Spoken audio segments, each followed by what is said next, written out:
Games Workshop has previewed the upcoming Space Marine Codex. We have an official release date for Rogue Trader, and we have a teaser trailer for Mechwarrior 5 Clans. All this and more in this week's Hobby News. My name is Angela, and welcome to Hobby Night. Games Workshop has an article over on Warhammer community site talking about the Space Marine Codex and previewing some of the rules we're getting. They also put together a short video that I want to watch first before we dive into the main article to talk about everything. Hi, I'm Stu from the Warhammer Studio, Hello, and I'm here to talk about the brand new Space Marine Codex that's coming soon. I bet it's going to be a really big codex, because it always is. The Space Marine one is always huge. Codex. It's a beast of a book. As always, the Space Marine Codex is one of the biggest ones. Did I not just say that? It also supports all of the different first founding chapters, such as the Blood Angels, the Dark Angels, in concert with their index. In concert with their index, from this Space Marine Codex to ones from the past Fascinating. is the way that we've attached the detachments in the rules section that support all the different ways that Space Marines fight. Loads of those have echoes of Is it going to support all the different ways structure, Space Marines like to fight? The First Company, the Scout Company. Because as far as I'm aware, I think there's like 6 or 7 total detachments, Siege Force, which doesn't seem like it's supporting everybody. There are lots of really cool things in the new Codex. There's some amazing new artwork. Just my thought. It's a particularly great one of a Dreadnought arming ceremony. We've also got some. I mean, that is cool. I do love seeing all the new art. There's almost these like mini quests that you can do called Oathsworn campaigns, where you can take your Space Marine Marine force. And that sounds fun, but I don't really know that many people that actually run the Crusade stuff. Section, including some painting guides that really get you started on your first combat patrol. So I have a couple of favourite stratagems. Probably the top one. What is your favourite, sir? It's called Burning Vengeance. And it's from the Firestorm Assault Detachment. And this stratagem effectively lets you get out of a transport when someone shoots at it and shoot back in their turn. So everyone has their own favourite chapter. I'm a little bit biased. I have my own chapter called the Ironhawks. They're probably the best. If I had to pick they are probably the best, aren't Imperial they? Fists. Tell him he's wrong in the comments. Maybe the Salamanders. There's just loads to choose from, aren't there? There are a lot of chapters to choose from, but there's also a lot for us to talk about in this article. And before we actually dive into it, I want to talk about the one thing he said, the in tandem with their indexes when it comes to like Blood Angels and Dark Angels being included in the Space Marine Codex. That tells me one major thing, that we're probably not going to see those indexes for quite some time, because to me it seems a little bit weird to include them in this book and then have them be coming out relatively soon. It just seems like a little bit of a waste of printing and ink and all of that. So to keep costs down, why not just exclude them and then have their codexes release very quickly? But to me, this doesn't seem like that's going to happen, and we might be waiting to see an official Blood Angels index come out, which I'm a little sad by, because that's one of my favorite chapters to run. But at least we're going to get some support in the Space Marine Codex. Now, there are a lot of changes coming to this Space Marine Codex, and the main one that I want to talk about is actually the change to Oath of Moment, and you can kind of see it highlighted there on the screen. Because Oath of Moment, it's not going to function the same way as it once did. Previously, you used to be able to target an opponent's unit, and you'd be able to re-roll your hits and wound rolls against that unit. Well, that's no longer the case. Now you can only re-roll your hit rolls, which seems a little bit odd to me. If anything, that's what I would have removed from the rule and just allowed Space Marines to re-roll their wound rolls, because Space Marines can already hit really well. They hit on 3s.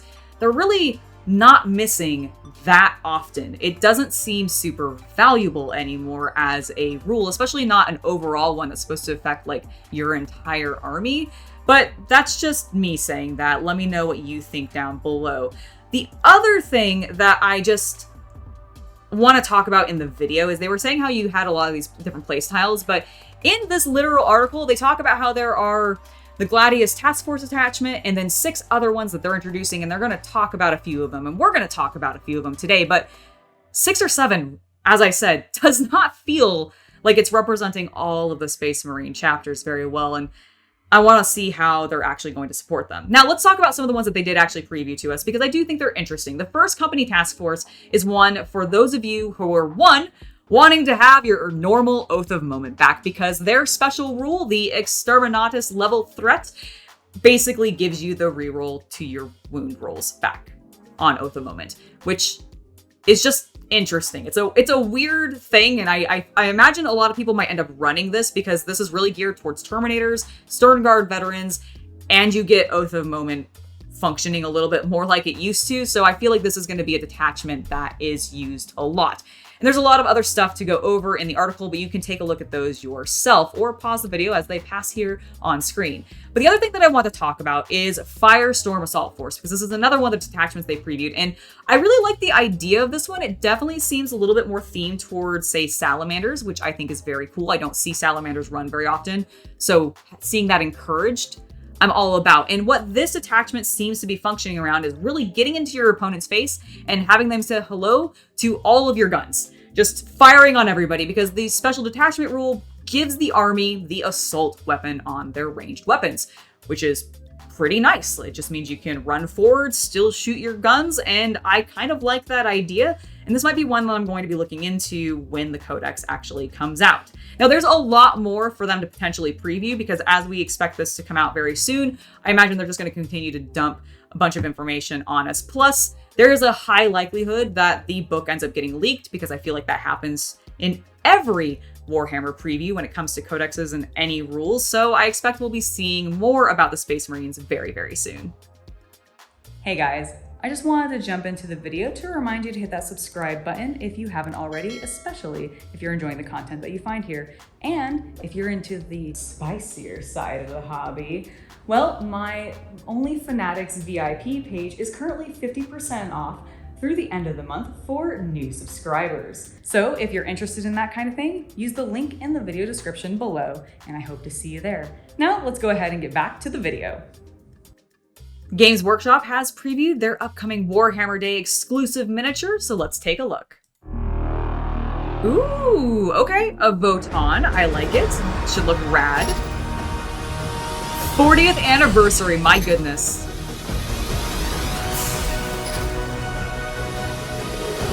Is that a deer head? Oh, it is a deer head, that's very cool. I mean, she looks like a badass, I will give you that. All right, nice. Now, I'm not a huge fan of the Votann. I was very excited when they were first announced, but I haven't really gotten super drawn into their lore or anything. Although I do think this model looks pretty gosh darn cool. She actually really gives me Mechwarrior vibes, and that might just be because I've been playing a lot of Battletech recently. Well, not a lot, but I've started learning Battletech recently, and so I've been inundating myself with mech robots, and the shoulders, I think it's the shoulders that give me that feeling. But I actually really enjoy this miniature. I wish she was a little bit more dynamic. She's just kind of statically there, but that's not the only thing we have to talk about when it comes to this preview. Although she does have some nice detail, and I do appreciate that she's got a couple different head options for this mold. But the other thing that we need to talk about is there is another online preview coming soon for Warhammer, and we all love those, don't we? We get an explosion of new miniatures to take a look at. So as soon as we have more information about this preview and when it might be happening, you can expect an announcement of one of my watch-alongs so that we can enjoy it together. WETA Workshop and Games Workshop are partnering together to bring us 1/6 scale Warhammer figures. And I am so hyped about this. I already love the Joy Toy action figures that we get, and they make so many of those. If this is successful, I can only imagine the plethora of 1/6 scale figures that we're going to get from WETA. And if you're not familiar with WETA, don't worry. Let me fill you in on who they are. They make gorgeous figures, and they are very famously known for their Lord of the Rings figures. As you can see, here's one of the more recent ones, and just look at that insane detail. Look at the beauty of it, and it's huge. These things are gigantic. Like I said, this is 1/6 scale figures we're talking about. But they also make a variety of figures like Batman, which just looks stunning. And then we also have people like Geralt, which again, are just gorgeous. Like, I cannot tell you how much I love these action figures. They are really expensive oftentimes because they're huge and like beautifully handcrafted, and they're gorgeous. And if they actually make Space Marine or Eldar or Chaos Marine or heck, any Age of Sigmar characters, Horus Heresy, oh my god, Abaddon with a spoiler, Horus, I'm gonna be so broke. I'm gonna want so many of these figures. It's gonna be such a problem, and I cannot wait for them to tell us more about the collaboration between Games Workshop and WETA. we're going to jump over into the realm of board games and talk about Cool Mini or Not's upcoming Kickstarter. What does happen to Earth?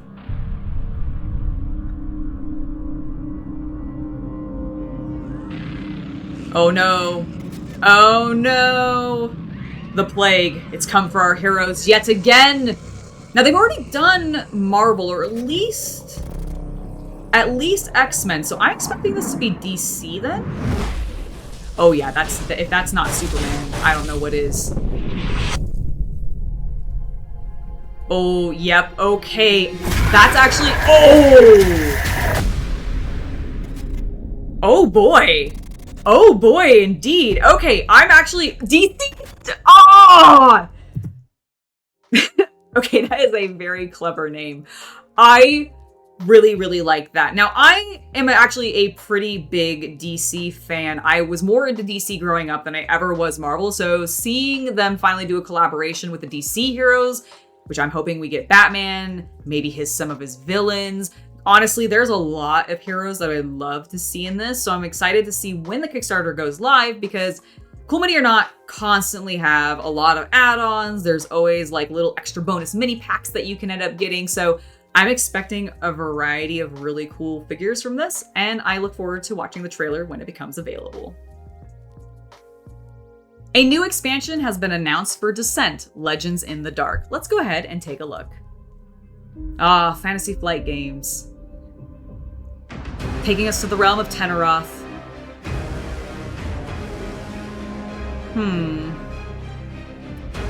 I have to admit that when it comes to this game, I have really mixed feelings about it, because on one hand, I really like this idea that they have of the 3D terrain to really add to the immersiveness of the RPG scenario that they're trying to set up for you. But the app immersion, I don't know if they executed it as well as I personally would have wanted, because I find that you end up having a lot of time spent in the game, and that right there, like, I'm gonna even just pause real quick. And this right here really, really bothers me. If you're gonna spend that much time in the game, I want all of the backgrounds to end up looking like this, where we actually see the environments there to keep the immersion going. But if you end up doing something like this, where they're just floating in the void of color, and you end up taking away from this really cool terrain setup that you've made, that really bothers me. Now, I hope maybe this kind of thing here, where we're seeing the void, is not as often as I feel like I have been told it occurs within like just the average gameplay session of Descent, but I do worry, and it just sends confused, mixed messages, if you ask me. But let's continue finishing the trailer, because they have more to show us. I had to talk about that, because it really, really bothers me. Because this does, in theory, look really cool.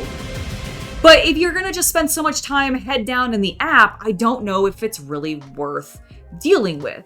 And so, like, I really hope it's more like this is what the app looks like predominantly. If you're getting the narrative stuff and you actually get backgrounds and they spent the time and invested in actually doing that. Because if they didn't, I don't know if this expansion is going to be worth it, especially considering this expansion with all this cool stuff is not a standalone expansion. You actually do in fact need the base game for Descent to play with this expansion, because it is a direct continuation of that story, which is honestly a very interesting choice, considering I feel like that's going to hugely limit how many players are actually going to buy it, because it's only going to be the people, like the only people who are going to want it are the ones who bought the OG game.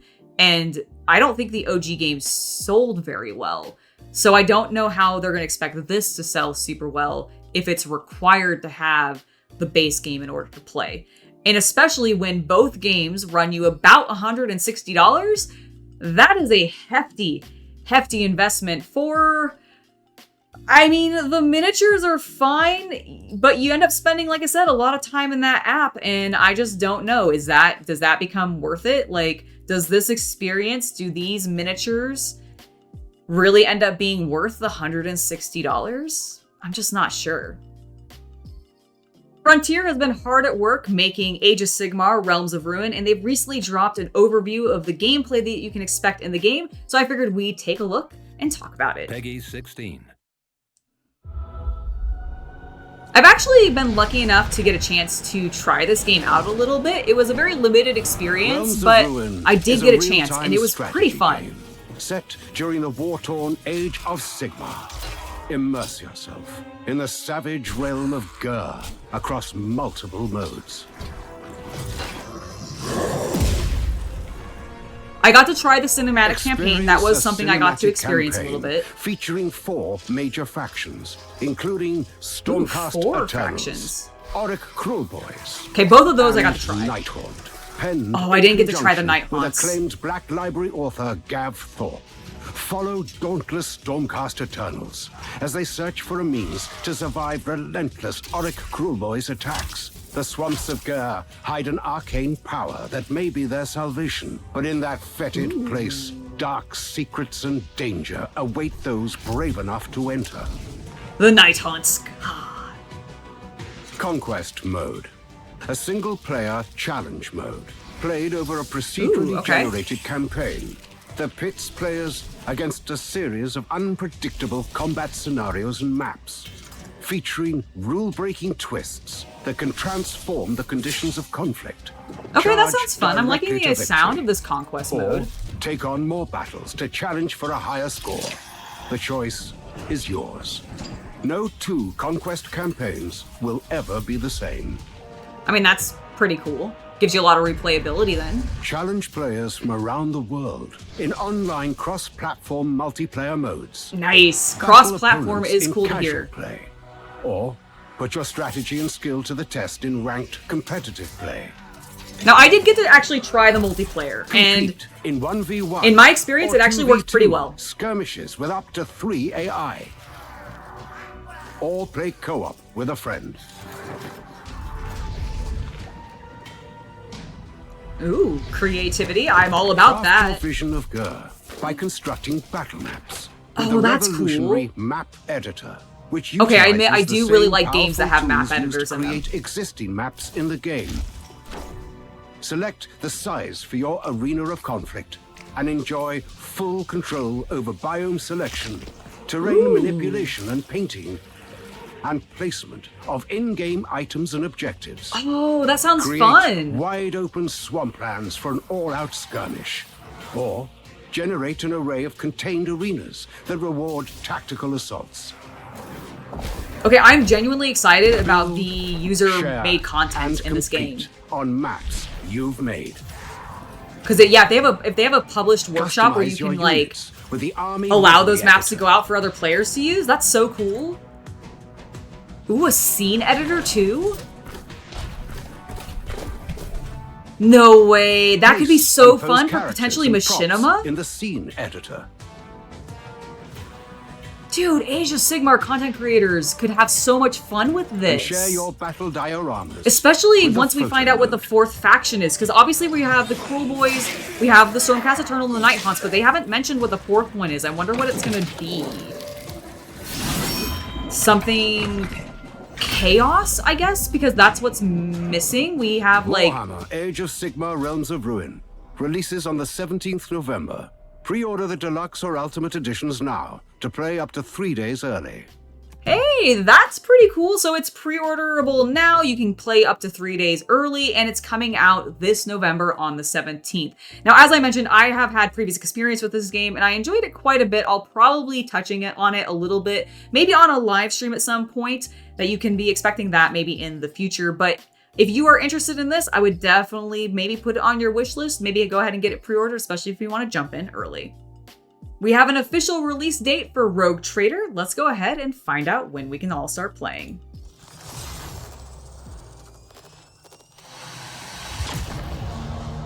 Warhammer. Exploration, rediscovery, and expansion of the Imperium. Yes! That's what I want to do! Drive rogue traders to brave the darkness between the stars. It does not matter who you were before. a fearless general, a fractious noble, or a bloodthirsty criminal. Now you have the resources of the gargantuan trade protectorate to reach your goals. All of the money. I can do whatever I want. Picked retinue, ex-imperial navy, a tech priest of the Adeptus Mechanicus, powerful psychers. They really want you to know all of the very cool known characters that you can get from the game and bring them on as your companions. Ready to accompany you through the warp and beyond. And if the resources of the Necrons insufficient, take a more radical approach. Okay, that was cool. Allegiance with a terrifying enemy of humanity, the wicked. That poor man had no idea what was coming for him. Pave your way with sadistic and abhorrent acts of violence. After all, ends justify. Ooh, I am going to be very curious to see the space combat. Don't let anything constrain you in your choices. You know what you want. And nothing can stop the rogue trader who has set their course. Let them know your name. I will! I will let them know my name on December 7th, 2023. I am hyped for Rogue Trader to come out. Now, if you do want to immediately go ahead and get started playing this game, there are ways for you to do that because the beta is currently live and all you need to do in order to get access to it is to pre-order the game. And it doesn't matter which one you pre-order. I think you get it with all of the various pre-order options because there's a very fancy one where you get cool collector edition and a bunch of extra stuff. And then there's just the normal game where you just get basic stuff, access to the beta, and I think access to the Discord. All of that is really cool, but if you want to just get playing the game, you can pick it up, you can start delving into the world of Warhammer and living out your dream to be the best, coolest, most badass rogue trader that you could possibly be. Last but certainly not least this week, we need to talk about the teaser trailer dropped for Mechwarrior 5. From Piranha Games comes beautiful mecha that I really like to look at.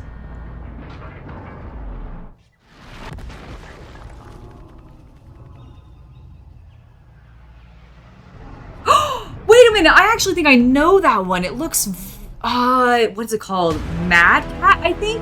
Is that what it's called? I might be getting that wrong. That might be a Battletech miniature, but I think that's a Mad Cat. That looks amazing. I really enjoy, I love giant robots. I love mech warriors. I think they're a lot of fun, even though I've not actually played a lot of those games, but they are really cool to take a look at. And we're going to take a look at them in a little bit more detail because there was an article on PC Gamer covering this teaser trailer. And yes, okay, it is a Mad Cat. That's what I thought.